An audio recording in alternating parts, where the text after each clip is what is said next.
Essa mensagem foi ministrada no templo da Igreja Batista Nova Jerusalém, bairro Betânia, Ipatinga.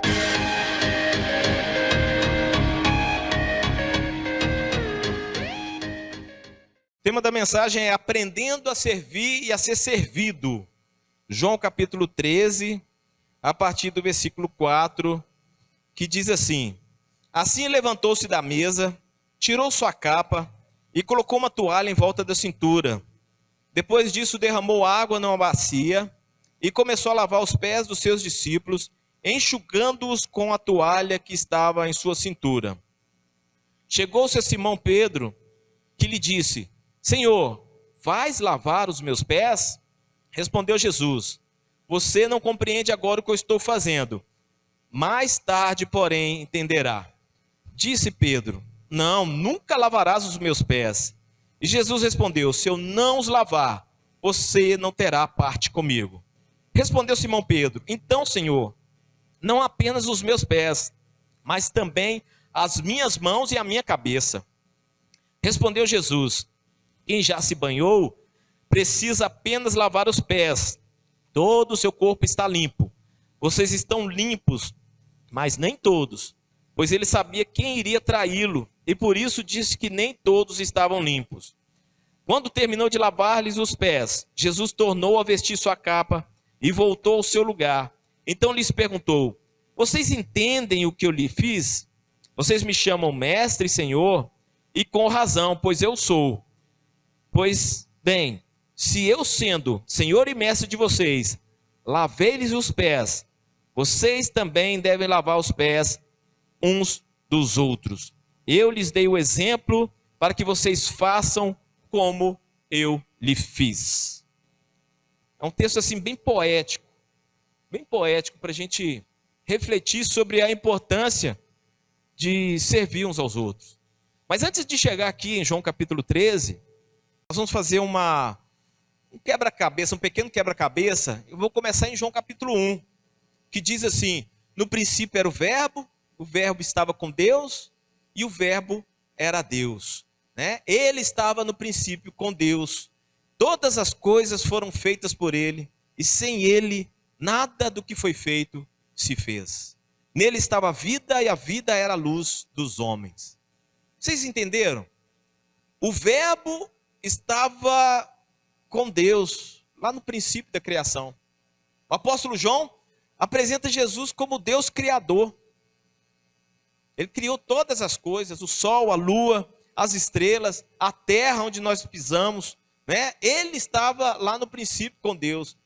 Todas as coisas foram feitas por ele, sem ele nada do que foi feito se fez. Jesus estava presente na criação do mundo. Agora, em João capítulo 13, né? Eu comecei lá em João capítulo 1, agora em João capítulo 13 nós vemos essa cena impactante.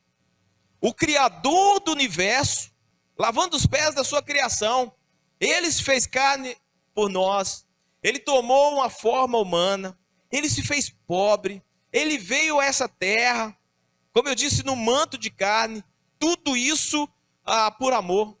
E agora, quando nós lemos aqui João capítulo 13, o Rei dos Reis, o Senhor dos Senhores, o Filho de Deus, o Filho do Deus Todo-Poderoso, estava ali com uma toalha enrolada na cintura, lavando os pés dos discípulos, fazendo um serviço de escravo.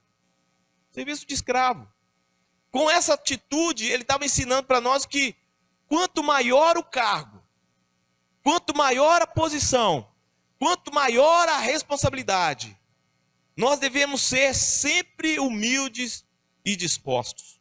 Os discípulos chegaram ali para a ceia, e pelo costume daquela época, daquele local, eles não poderiam chegar à mesa ali sem lavar os pés, que estavam todos empoeirados, né? Naquela época não existia asfalto como hoje.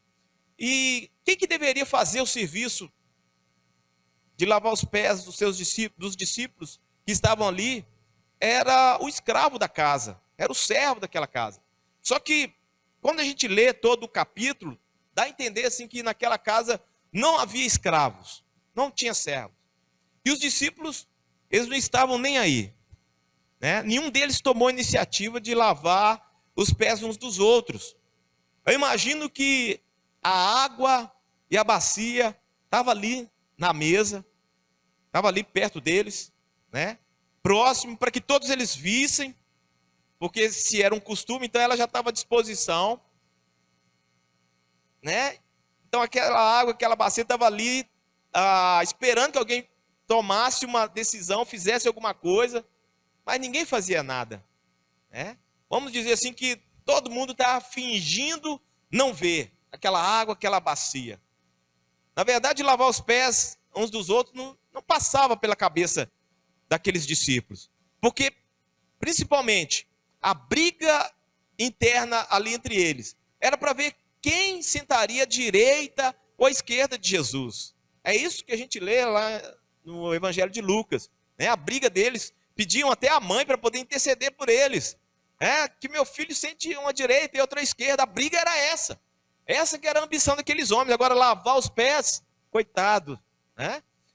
Então o mestre, depois da ceia, se levanta, pega uma toalha, né? Pega a bacia com água e começa a lavar ali os pés dos seus discípulos.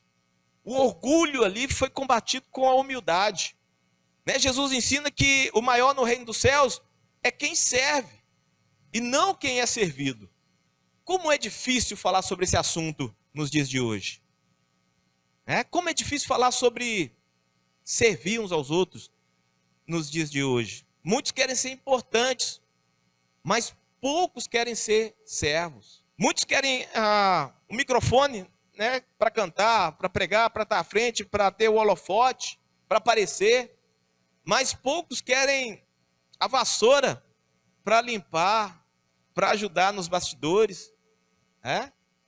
Aquilo que foi feito aqui, e nem sei o que aconteceu, né? Só vi a irmã passando aqui com um balde de água e o rodo para limpar alguma coisa que sujou ali nos bastidores, né? Ninguém briga, fala, não, deixa eu.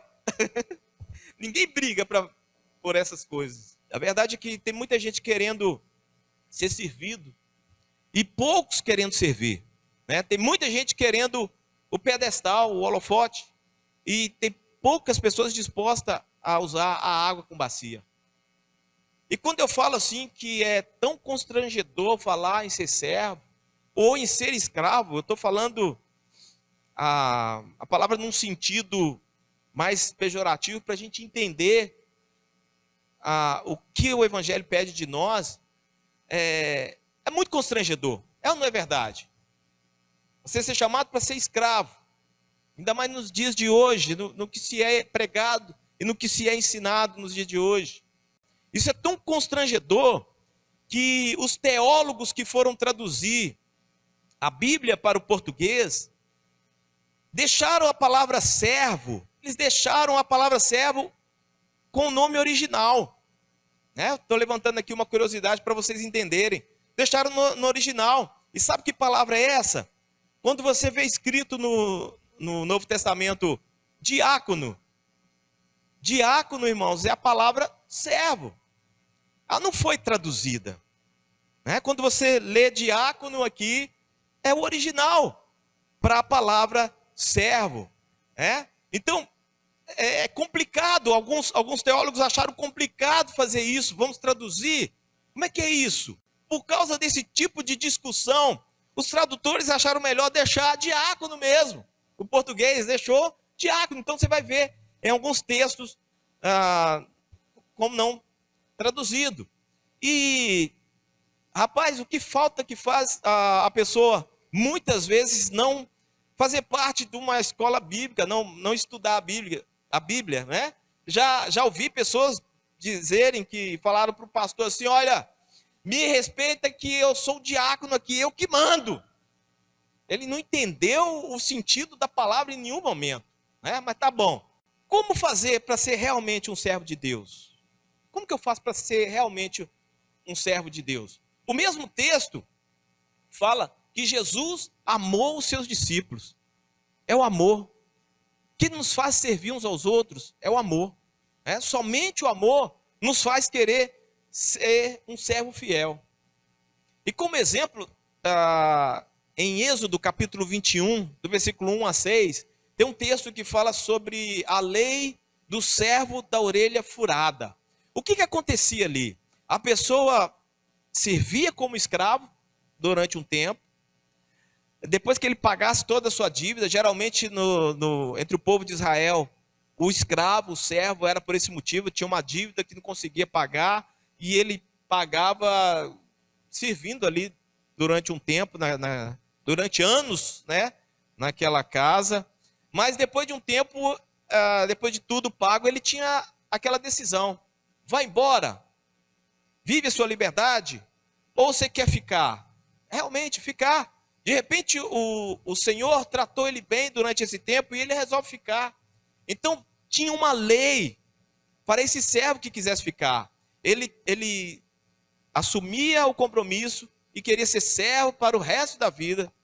Então ele chegava na beirada da porta e eles furavam a orelha dele, batiam um prego, furando a orelha daquela pessoa. Era a marca do pacto, o servo de orelha furada. Então, ao furar a orelha, ele estava abrindo mão da sua liberdade para o resto da sua vida. Ele estava disposto a obedecer aquele Senhor para sempre. E é isso que acontece conosco, ou pelo menos é o que deveria acontecer. Quando nós entregamos a vida para Jesus, não somos mais donos de nós mesmos. Cristo habita em mim. Cristo habita em mim. Quando eu me declaro ser servo do Senhor Jesus, eu estou abrindo mão das minhas vontades, eu estou abrindo mão dos meus desejos, eu estou disposto a cumprir a vontade do Rei Jesus sobre a minha vida. Eu faço tudo isso preso, acorrentado pelas correntes do amor.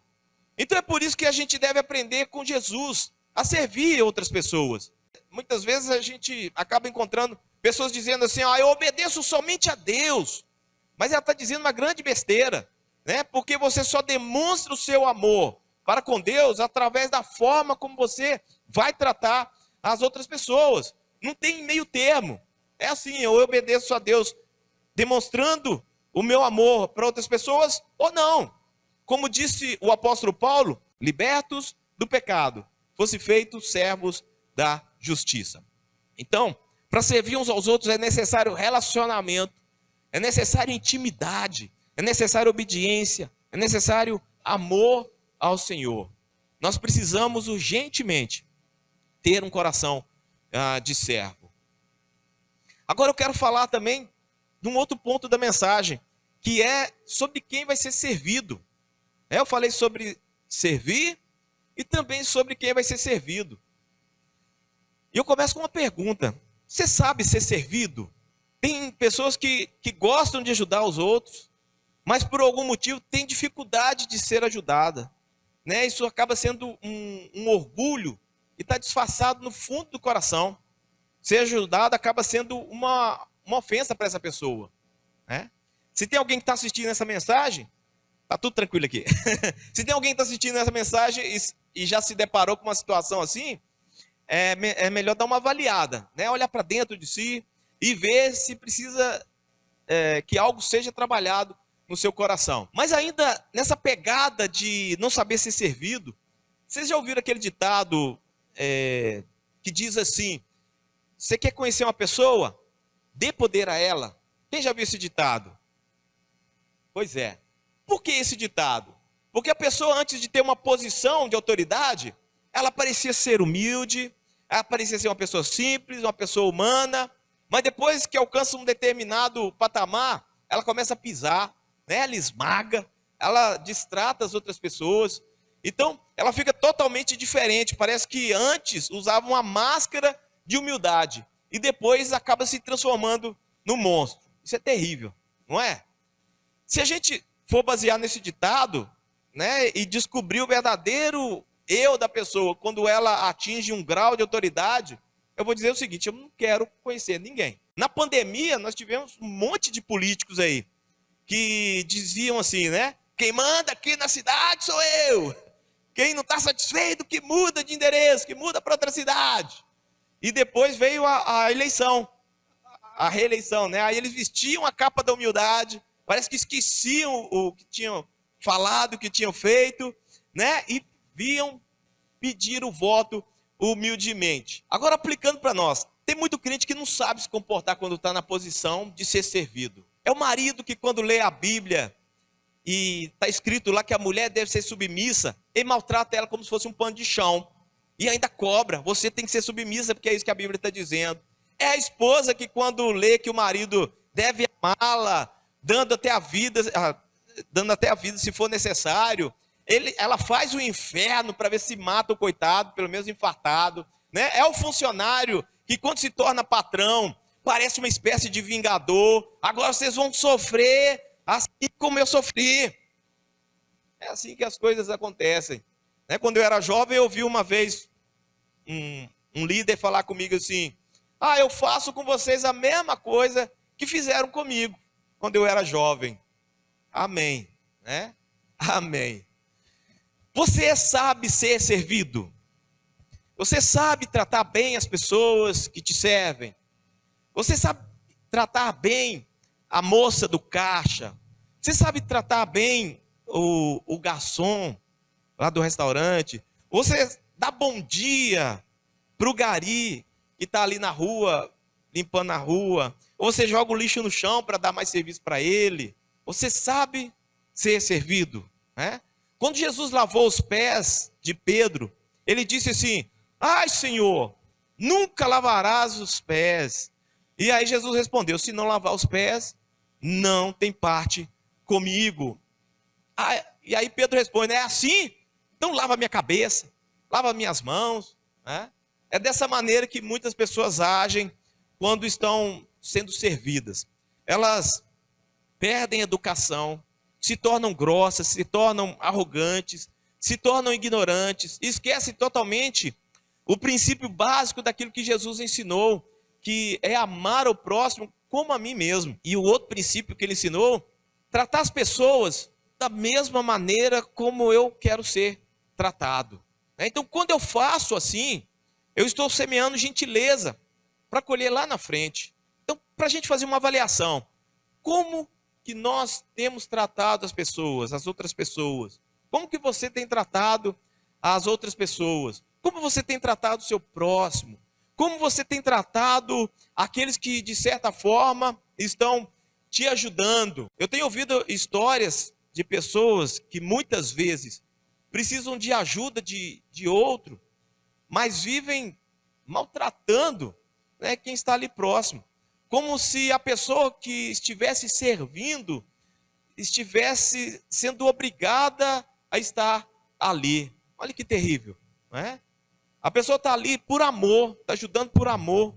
Ninguém aguenta ficar perto de alguém rabugento. Ninguém aguenta, né? Ninguém tem sangue de barata para tolerar ser maltratado. Você está ajudando a pessoa, está servindo aquela pessoa que ela precisa, e a pessoa está te maltratando. E sabe, irmãos, quando nós estamos deitados numa maca de hospital, falo por experiência própria, né, a gente percebe que a gente não é nada. Nós não somos nada. Mas tem pessoas que, mesmo assim, quando estão na maca de um hospital deitado, distrata, maltrata aqueles que estão tentando salvar a sua vida. Então, que a gente possa entender, irmãos, que a vida cristã, ela é água e bacia, tá? É disposição em servir, é disposição em se doar, disposição em ser escravo de Cristo, disposição em ser escravo de Cristo, isso mesmo. Um escravo que está algemado pelas correntes do amor. Um escravo que está algemado pelas correntes do amor. Irmãos, receba essa palavra em nome de Jesus. Vamos orar? É.